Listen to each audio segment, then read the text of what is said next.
હવે my yes સરળ થાય એટલે બાદ અને અંદાજમાં આગળ આપણે આ દાખલા જોવાના છે 64 ની 2 ભાગ્યા 3 ઘાત છે એટલે સૌથી પહેલા આપણે શું કરી શકીએ અહીંયા બે રીતે દાખલા કરી શકાય એક તો આ 64 છે 64 એટલે 4 નો ઘન બરાબર અને એની ઘાત એટલે 64 ને 2 4 નો ઘન 64 નું સાદું આપ્યું અને 2 ભાગ્યા 3 ઘાત એવીને એવી હવે અહીંયા ઘાતની ઘાતનો શું થાય તો ગુણાકાર થશે બરાબર ઉપર નીચે 3 3 કેન્સલ અહીંયા 4 અને કેટલી ઘાત કરું 2 4 નો વર્ગ એનો આન્સર આવશે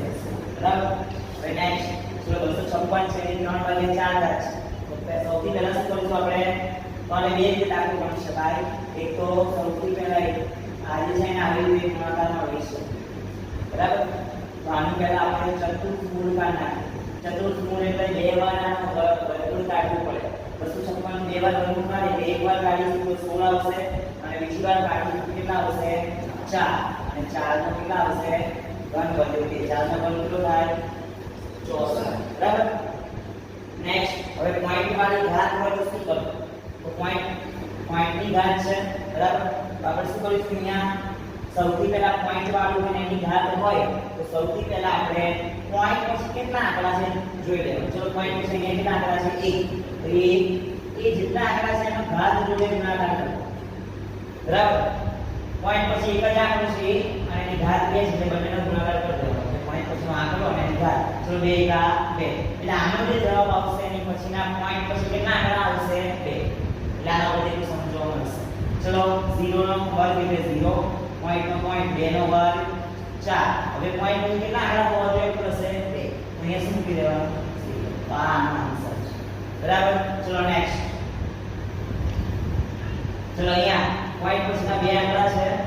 તો એ 2 ગુણ્યા એની ઘાત 3 2 6 એટલે પોઈન્ટ પછી કેટલા આંકડા હશે 6 ચલો પહેલા તો 0 નો વર્ગ સોરી ઘન 0 આનો ઘન 0 અને આનો 64 કેટલા આંકડા થાય છે 1 2 3 4 5 તો 1 0 વર્ગ અને 6 આંકડા કરવાના છે આ એનો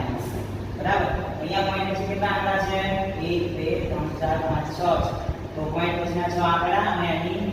ઘાત જોડે ગુણાકાર ચલો અહીં ઘાત પછી 2 તારી 6 એના આન્સર 3 આવે પોઈન્ટ પછી કેટલા આંકડા હોવા જોઈએ 3 ચલો પહેલા તો આનો એ જ આવશે 64 નો વર્ગ કાઢવાનો છે વર્ગમૂળ 64 કેટલું થાય 8 અને પોઈન્ટ પછી કેટલા આંકડા હોવા જોઈએ 3 અહીંયા બે જીરો ના આવે તો 4 નું 4 જીરો નું વર્ગ કેટલા થાય 2 આ વર્ગ